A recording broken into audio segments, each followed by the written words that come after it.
Hello' বন্ধুসকল, আজি মই পননুৱা শাকেৰে মাছে বনাম। প্ৰথমে মই বাৰীলৈ গ'লোঁ, গৈ পননুৱা শাক অলপ বুটলি আনিলোঁ।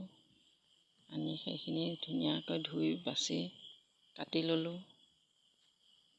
তাৰপিছত মাছখিনিও বাছি কৰি ভাজি ল'লোঁ। তাৰপিছত মই কেৰাহীত তেল দি পিঁয়াজ দিলোঁ। তাৰপিছত পিঁয়াজখিনি ৰঙচুৱাকৈ অলপ ভাজিলোঁ। পিঁয়াজখিনি ৰঙচুৱা হোৱাৰ পিছত তেতিয়া মই শাকখিনি দি দিলোঁ আৰু শাকখিনি লৰাই অলপ সিজিবলৈ দিলোঁ। তাৰপিছত নিমখ, হালধি, মছলা গুড়ি অলপো দি দিলোঁ। অকণমান পানী দি উতলিবলৈ দিলোঁ। ভালদৰে উতলাৰ পিছত অলপ লৰাই দিলোঁ।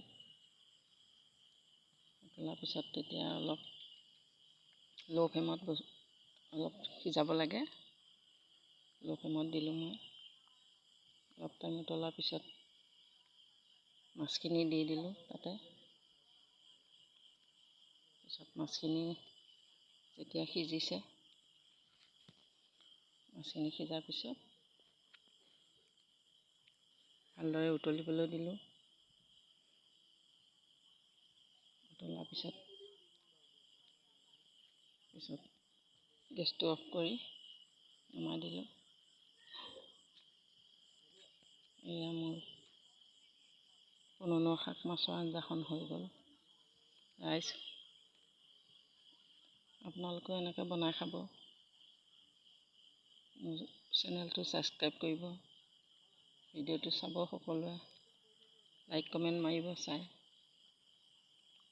আকৌ পাছত বেলেগ এটা ভিডিঅ' লৈ মই আহিম।